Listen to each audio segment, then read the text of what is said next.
नमस्कार। Uttarakhand science education research centre में आप सभी का स्वागत है। यूसर्क राज्य में प्रौद्योगिकी आधारित विज्ञान शिक्षा सुलभ करवाने हेतु कृत संकल्प है। आज के इस तकनीकी युग में शिक्षा पद्धति में सम्यक बदलाव की आवश्यकता को ध्यान में रखते हुए शिक्षा के सभी स्तरों तक आईसीटी के समावेश से और विशेषज्ञों के माध्यम से विकसित ई कंटेंट सुदूर छात्रों एवं अध्यापकों हेतु उपलब्ध करवाया जा रहा है।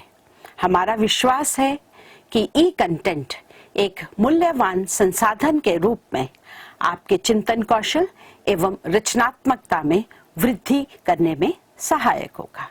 धन्यवाद।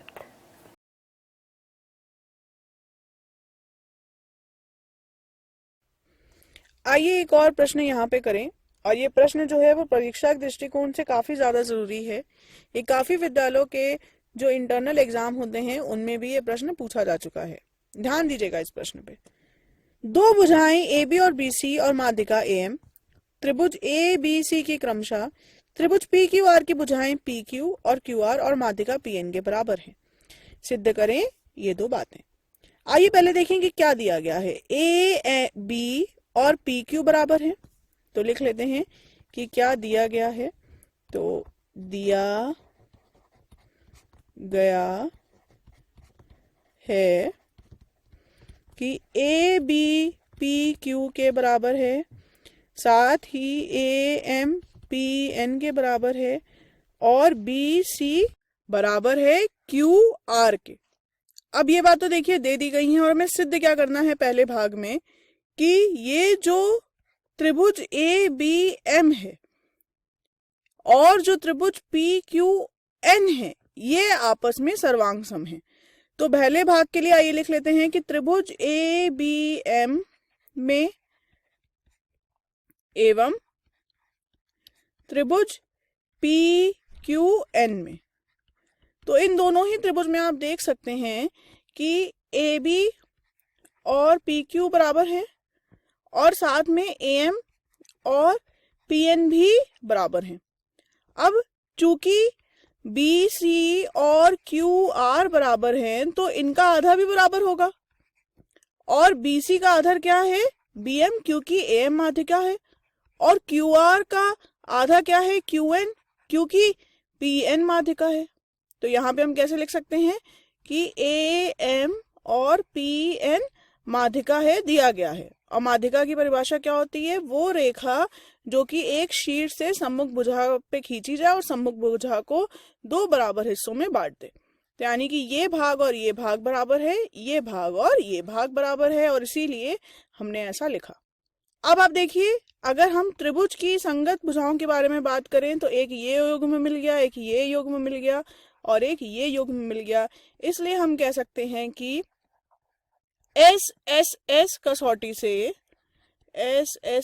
कसौटी से त्रिभुज ए बी एम और त्रिभुज पी क्यू एन आपस में सर्वांग सम हो गए।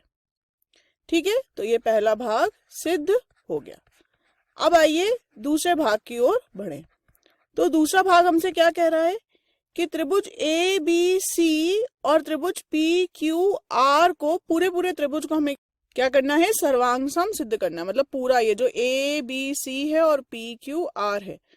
तो आइए इस बात पे थोड़ा ध्यान दें कि कैसे हम ये काम करेंगे, क्योंकि अगर हम रेखाओं की बात करें तो संगत भुजाओं में ए बी और पी क्यू तो हमें दिया गया है और बी सी और क्यू आर तो दिया गया है, मगर कोणों के बारे में कुछ भी नहीं दिया गया। तो आइए इस बात पे थोड़ा ध्यान दें कि कैसे हम इसकी ओर अग्रसर होंगे।